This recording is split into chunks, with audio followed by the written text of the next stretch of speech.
welcome to the Teaching with Class podcast, the podcast that gives you quick, actionable tips to easily implement in your classroom. I'm your host, Emily Simon. As a former early childhood educator, but now a product marketing professional, I couldn't be happier connecting back to my classroom roots and serving as today's guest host. In today's episode, we'll be discussing the importance of building relationships in the classroom. We are joined today by Kate Matthew, a co-author and project director of the Stream in 3 curriculum model from the Center of Advanced Study of Teaching and Learning, also known as CASTL, at the University of Virginia. Kate, welcome. Thanks for joining us. And can you tell us a little about yourself? Yeah, thank you so much for having me. As you said, I am a project director for the Stream in 3 curriculum model at CASTL.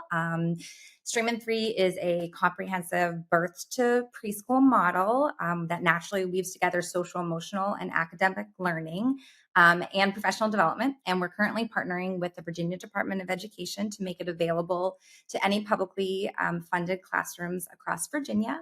I started off as a Head Start teacher and home visitor and community consultant before joining CASTL, where I've done research and helped to create resources, things like curriculum, teacher-child relationship building, supporting challenging behaviors, all the fun stuff. Exactly. As you were talking, I was thinking about all of the fun things. And that's exactly how you ended it. It's such an exciting and fun avenue of work. So let's dive right in. Today's about relationships and relationships specifically in the classroom. Why are they important? And what are some ways that we can start intentionally thinking about our relationships that we have with the children?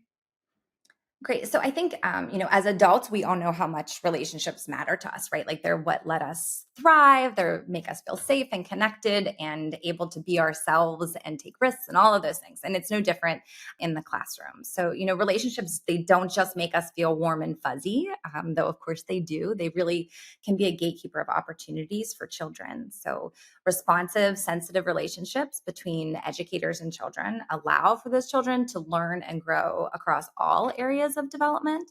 When children feel safe and connected, they're able to fully explore and engage in the world around them. They take risks, they try new things, they show increased self-reliance and persistence, compliance, and focus, all the things that we want for them to have during their day. Educators, they in these relationships, they will anticipate issues and or calmly address them when they occur so that children can quickly re-engage in the classroom. Children use their relationships with educators as a model. When learning how to communicate or relate to others, they seek out educators to help them when they encounter problems or when they need comfort, support, or guidance.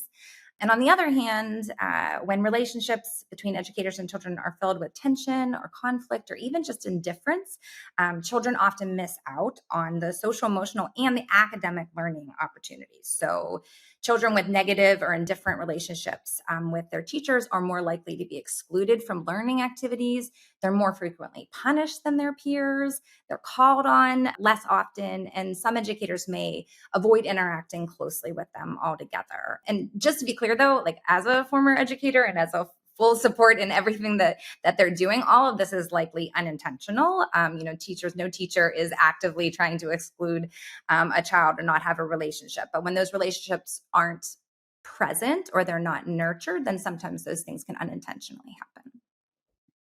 So powerful. And that's exactly what I was thinking when I loved how you phrased the concept of an indifferent relationship. Mm-hmm. It's not negative. Yes. And it might not be my most positive in the child that I think about immediately in my classroom. And it's just someone who kind of is in the background, right? When you think about your classroom of 20, it's the child that maybe just stays in the background of when you're thinking and planning or telling someone about the children in your classroom. And so I love that because I'm so with you as, being a former educator, I can pinpoint those exact indifferent relationships. It's not that I didn't like the child or didn't want to have a relationship with the child. It was just that we struggled to connect as easily as some of the other children. And so when I'm hearing you, talk about the indifference having unintended kind of consequences, what are some strategies, not to like focus on the indifferent, but just in general, like when I'm looking to build relationships in general with any child in my classroom, what are some of the first things that I can be doing to foster relationships? Yeah. So first, I just want to agree with you around like the indifference. Like we can think of kids who are just kind of flying under the radar a little, right? And so Yes, you're not yes. having like big conflicts, you're not having like big withdrawals or tension, but they just may not be coming to you when they need support, or they, may not be fully seeing you as that resource or feel really safe to engage in that way with you. And I think I'll get into some strategies, but first thing would just be like noticing that, right? So just taking the time to know how important relationships are, not just for the sake of relationships, but to all learning that's happening in the classroom, and then making it a priority to just check in on the different kids in your classroom, and just kind of a little inventory of like, how's my relationship with each child in my classroom, because not every kid is going to, even if we're open and we're like, again, teachers are open, they want to connect, they're inviting and they're open, but not every Yes. kid is going to take you up on that in the same way, because we're all trying to have matches and personalities and where we come from and who we are, and it's just not all going to, it's not a one size fits all.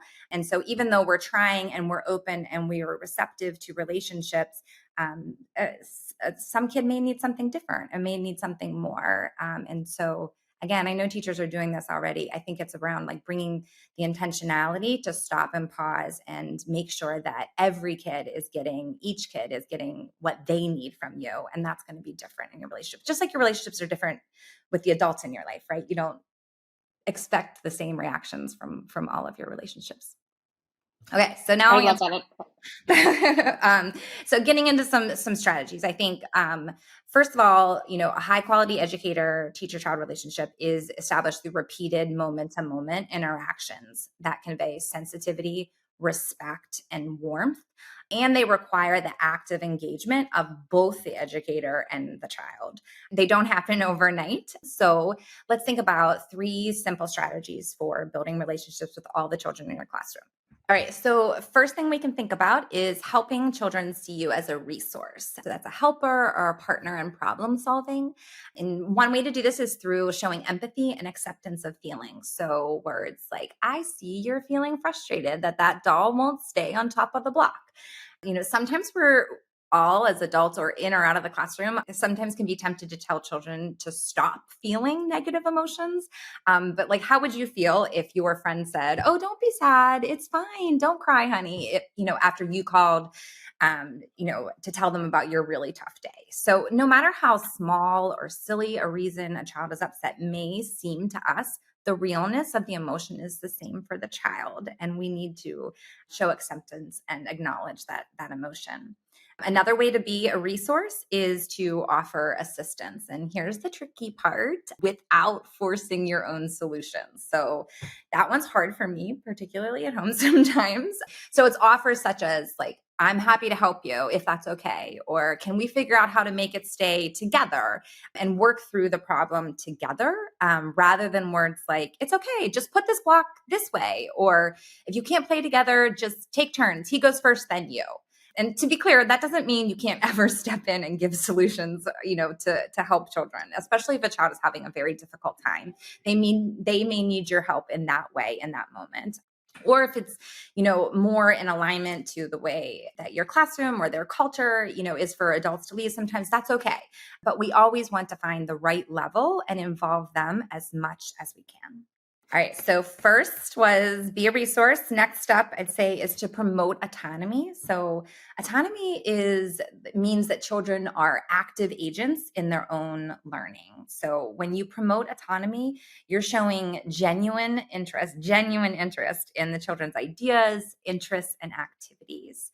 So some ways to do this would be like joining in their play and really following what they're doing and following their lead, offering choice during planned activities, incorporating their ideas and their preferences into daily activities, just greeting them at the door, checking in to see how their day is going so far, but really letting them have an active voice and opinions and ideas in what they're doing in their own learning. It's like saying, I see you, I hear you, I genuinely care about your ideas and your interests.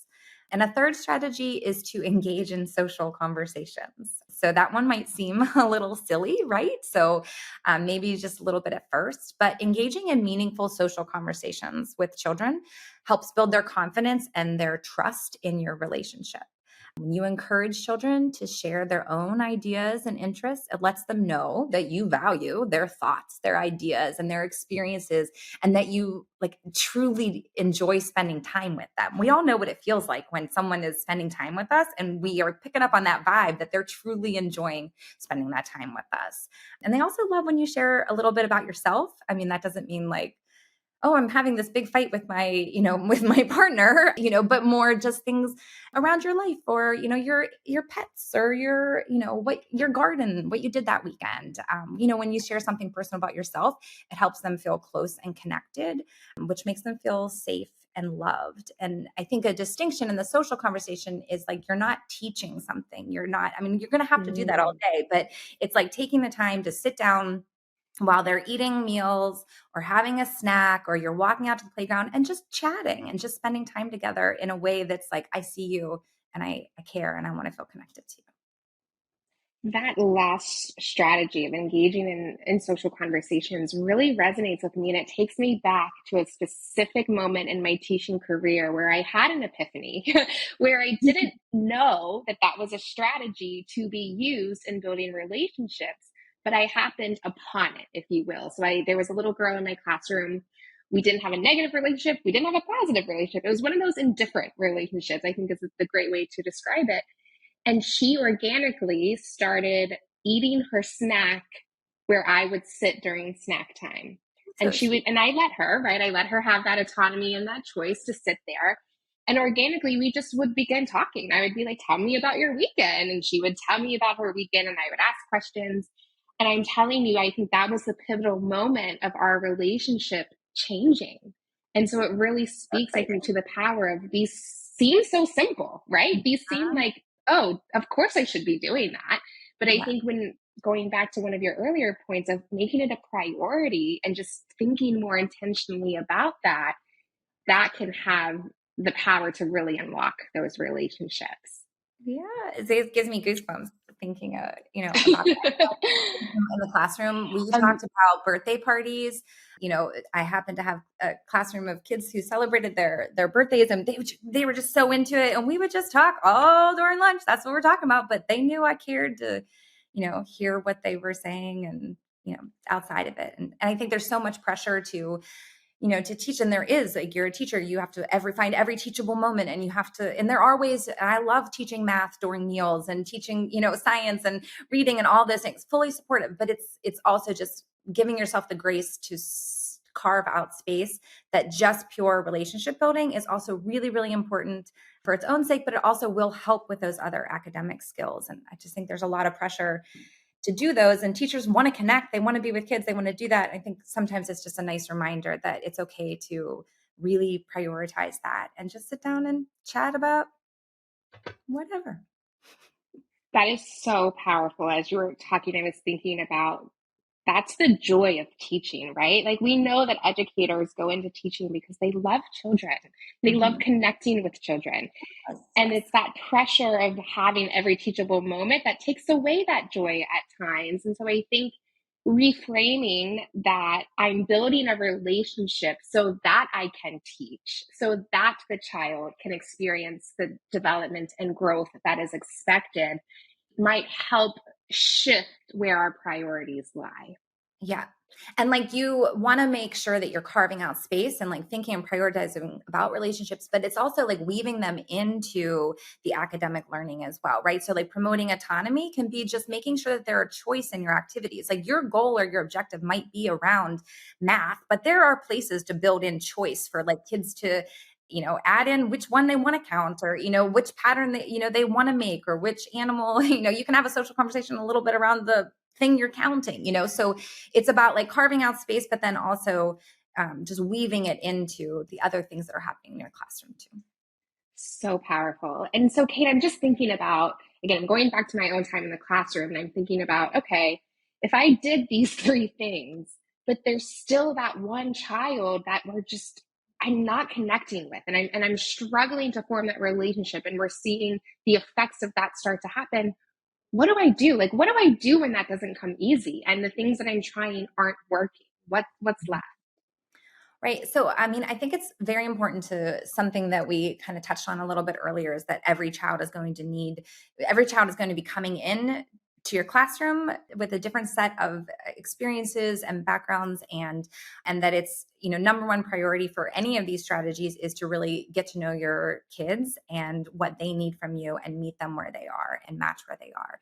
I think that what comes to mind when thinking about a relationship that is just needs a little bit more, support and a little bit more digging in would be to think about a strategy called banking time. The banking time was developed at UVA. It is available through Teachstone. But basically, banking time are you have like 10 to 15-minute sessions 2 to 3 times a week. And it's a bit more structured, right? The other things are like, we're going to do a conversation. This is more structured. This is more intensive for when you need to really, do some relationship building. And so 10 to 15 minutes, 2 to 3 times a week. And the sessions are ideally outside of the classroom where a teacher and a child can really connect and be together and just focus on that uninterrupted time together. Really key here is that this is not a time to teach like a skill. You wouldn't say, we're banking time, we're going out to work on our colors, right? So this is more about like conveying acceptance, interest, and responsiveness. So the teacher is going to really follow the child's lead in what they're doing. They're going to observe what the child's doing, perhaps like narrate and label what the child is doing. Like, oh, I see you chose to build this with that block, or I see you chose to, that turtle puppet, or whatever it is that they're working with. And so you're going to narrate and label after you're observing what the child is doing. And then really think about how you can weave in these themes of like, I'm here to help. I am interested in what you're doing. I'm interested in what you're thinking. It's really important for them to know that you're safe and consistent. So something around banking time is that they're not contingent on behavior. So they would never be like well, if you can share with your friends during all of, the choice or free time, then we're going to go have our banking time session, right? Like, so if they're having a bad day, you do not cancel a banking time session. This is like a way for you to say, I'm consistent, I'm reliable, I care about you, and I want to spend time with you no matter what, even when you make mistakes or even when you're, making behaviors that I find challenging. That is so powerful that I got chills when you said, like, I'm here for you even if you make mistakes, and how powerful that message can be for that child. And for all of us, right? Goosebumps.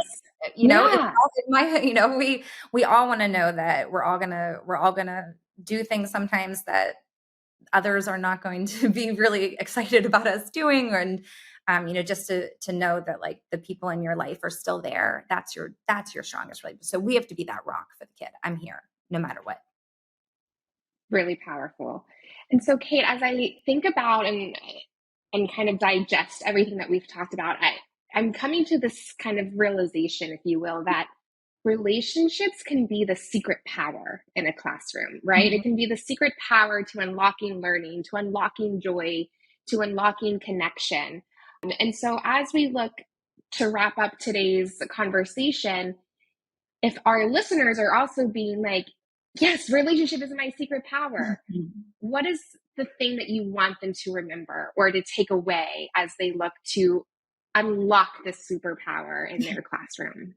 So I think what's most important is, just the foundation that we know that this is what teachers are doing and what they're trying to do. So look at like what's working already in your classroom and build on that. So if you have strong relationships or, things are going really well, look for that and see like, when do you feel really connected? When do kids seem really connected? And then just make sure that you are providing that for every child in your classroom. So, I think really just taking a look, taking that inventory, seeing who's coming to you, who might you be correcting all the time that you need to just balance that out by connecting more. We're going to have to make corrections sometimes, yes, but we want to make sure we're always balancing that with, let's make sure that the relationship is still really strong, and I can also be a source of comfort and positivity in this child's life. And so I think that would be the most powerful, is just to look through prioritize relationships, think about what every kid needs from you, and then try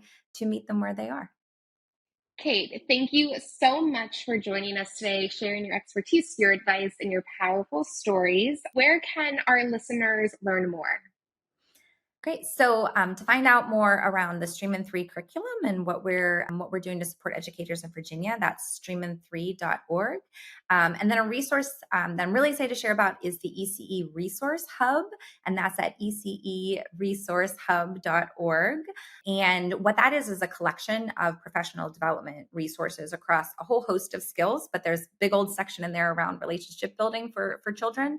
You're going to find classroom examples, you're going to find strategies, you're going to find podcasts and webinars and, PD guides for whether you're holding a session for a group or in coaching or just your own reflection, but a whole bunch of tools and tricks in there. Then also a lot of those are developed out of the University of Virginia, but not all of them.